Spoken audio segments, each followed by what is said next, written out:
স্বাস্থ্য দফতরের পক্ষ থেকে অনুমতি কিংবা বৈধ কাগজপত্র না নিয়েই রমরম নিয়ে চলছিল নার্সিংহোম। এবারে সেই সমস্ত নার্সিংহোমগুলি বন্ধের নির্দেশ দিল জেলা প্রশাসন। গত সপ্তাহে জেলা স্বাস্থ্য দপ্তরের পক্ষ থেকে গঙ্গারামপুর বুনিয়াদপুর পুরসভার একাধিক বেসরকারি নার্সিংহোমে অভিযান চালানো হয়।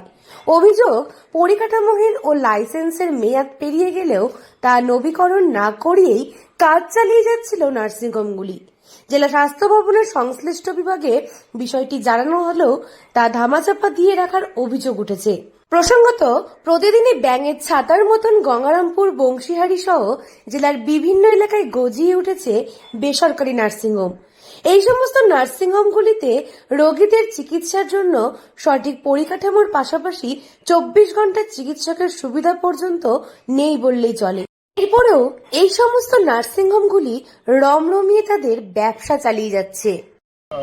রেগুলার বেসিক আছে, রেগুলারলি দেখা হয়।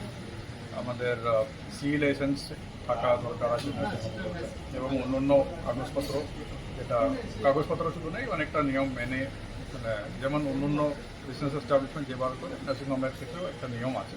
নিয়ম মানে পালন হচ্ছে কিনা, সেটা মেনে কাজ চলছে কিনা, সেটা অন্যান্য ক্ষেত্রে যেভাবে হয় এই নার্সিংহোমগুলোর ক্ষেত্রেও এবং মানে মেডিকেল এস্টাবলিশমেন্টের ক্ষেত্রেও এটা অ্যাপ্লিকেবল আছে। ইন্সপেকশনসগুলো রেগুলারলি হয়, তো কখনো কখনো র্যান্ডামলি হয়, কখনো সারপ্রাইজ ভিজিট আকারে হয়।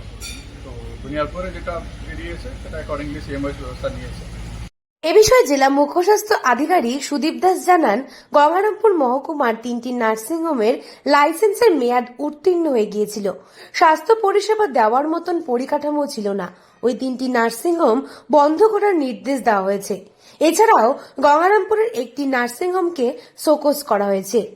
মাঝে মধ্যে এই সমস্ত নার্সিংহোমগুলোর বিরুদ্ধে ভুল চিকিৎসা সহ একাধিক অভিযোগ উঠে আসে খবরের শিরোনামে।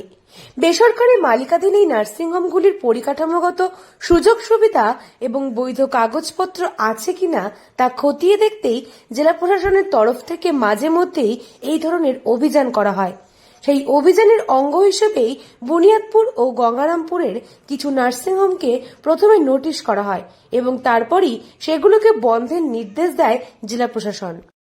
এবং সংশোধন করার জন্য সুযোগ আছে, কাগজপত্র এগুলো সব ঠিকঠাক করে যদি এটা মানে সেই লাইসেন্সের জন্য যা যা নিয়ম আছে সেটা মেনটেন করে থাকে, তাহলে আবার ওপেন করার সুযোগ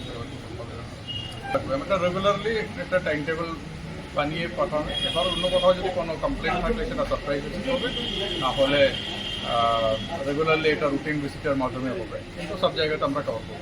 এই 3টি নার্সিংহোমে নতুন করে কোনো রোগী ভর্তি না করার নির্দেশ জারি করা হয়েছে। পাশাপাশি যেসব রোগীরা ভর্তি রয়েছেন তাদের চিকিৎসার জন্য 7 দিনের সময়সীমাও বেঁধে দেওয়া হয়েছে। দক্ষিণ দিনাজপুর থেকে সুস্মিতা গোস্বামী রিপোর্ট, লোকাল 18 বাংলা।